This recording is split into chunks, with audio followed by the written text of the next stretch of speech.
sampai saat ini kita bisa buktikannya bahwa Trisakti masih kita bisa rasakan dan masih bisa kita lihat implementasinya dan kebutuhan rakyat. Sekalipun saat ini posisi kita berada dalam perkembangan global. Dengan perkembangan global, semuanya kan degradasi terhadap ajaran-ajaran Bung Karno ini juga menghadapi tantangan yang sangat berat, ya. Tapi Trisakti Bung Karno masih kita bisa lihat. Untuk memudahkan kita memahami, mungkin satu persatu bisa lihat bahwa Indonesia masih melaksanakan politik luar negeri bebas aktif, ya, artinya berdaulat secara politik. Belum ada yang bisa mempengaruhi oleh Indonesia mulai berafiliasi kepada salah satu kelompok negara.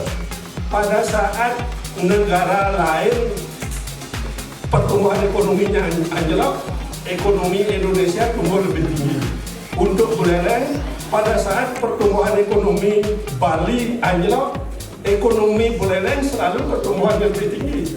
Pada saat ada gejolak ekonomi Buleleng selalu pertumbuhan lebih tinggi. Kenapa? Karena ekonomi Buleleng tidak banyak bersentuhan dengan ekonomi luar. Dari dulu, Bapak Presiden pertama Republik Indonesia, the founding father kita, Bapak Bung Karno, kan sudah begitu intens mengatakan bahwa budaya bangsa kita ini luar biasa. Dari berbagai daerah, dari berbagai ragam, dan beliau gali kemudian menjadi sebuah dasar negara Republik Indonesia yang namanya Pancasila. Generasi muda yang tangguh, kemudian yang visioner seperti tadi disebut oleh Pak Mitre, kemudian inovatif, kreatif, dan bermental karakter Pancasila. Saya pikir dengan itu dibangun, terutama adik-adik mahasiswa kita ini, akan muncul pemimpin-pemimpin baru di Republik Indonesia kita ini, termasuk di Kabupaten Buleleng yang kita pilih.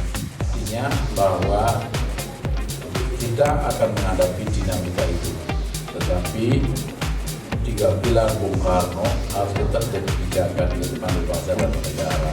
Niscaya kita akan bisa lestari dan yang kaya tetap baik. Bung Karno adalah seorang yang visioner, jadi di masanya sudah melihat jauh ke depan. Nah, karena itu Trisakti Bung Karno sampai sekarang tentu masih relevan.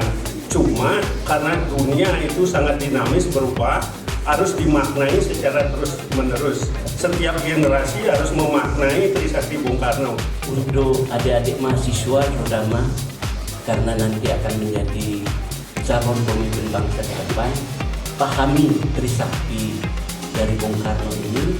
Kemudian yang kedua, belajar dengan tekun dan baik agar adik-adik mahasiswa lebih menekankan diri kepada bagaimana menumbuhkan daya inovatif, kreatif, visioner, dan bermental baja, terutama berkarakter Pancasila.